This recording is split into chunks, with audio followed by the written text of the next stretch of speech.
faire ça. Toi, tu fais ça et toi, tu fais ça. Non, voilà.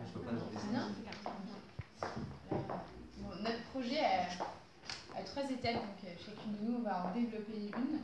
Donc la première étape, c'est de connaître et de rencontrer ses voisins, parce que pour avoir envie de partager des choses, il faut connaître les personnes. Donc on s'est mis toutes les 3 dans nos situations réelles respectives, et parfois c'est pas si facile de rencontrer ses voisins et de savoir de quoi leur parler, et qu'ils nous accueillent pas en nous disant j'espère que tu vas pas faire trop de bruit.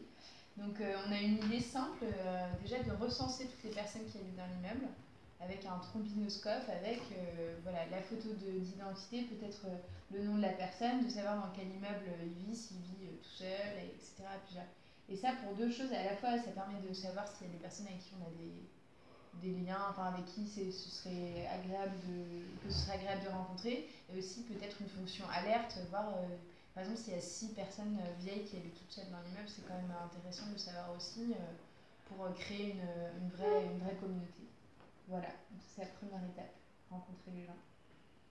Alors du coup la deuxième étape, une fois qu'on a rencontré les gens, on est parti de l'idée de l'engrenage un petit peu, c'est-à-dire que faut commencer à faire des petites choses pour prouver aux gens que vivre ensemble c'est agréable, et que quand on vit ensemble on apprend à respecter les autres mais aussi les lieux, et donc les lieux de vie, les lieux communs.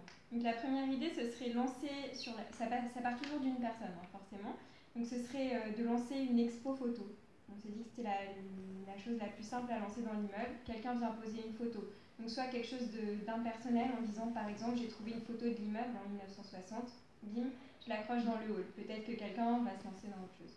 Ou sinon une photo de ses vacances, quelque chose d'un peu plus personnel, un peu plus osé, mais ça peut marcher aussi.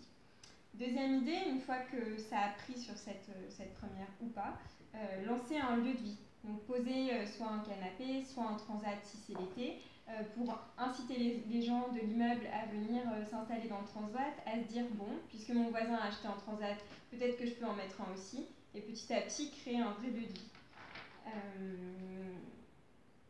Voilà, donc c'est la deuxième étape dans l'idée d'engrenage et d'emmener les gens à partager des moments agréables. Et pour impulser cette dynamique d'événements communs, en fait l'idée c'est d'avoir une espèce de casquette de concierge temporaire qui pourrait être un vrai objet et qui tourne à travers tous les habitants de l'immeuble, les grands comme les petits. Peut-être que les enfants viennent apporter une énergie différente et ils ont envie d'aller rencontrer la voisine du 6e, et du coup c'est une casquette à la fois responsabilisante, parce que c'est du coup notre tour d'aller sortir la poubelle, mais aussi pour organiser cette expo photo, c'est nous qui allons aller peut-être rappeler les gens, là c'est dans 5 minutes, est-ce que vous comptez venir, ou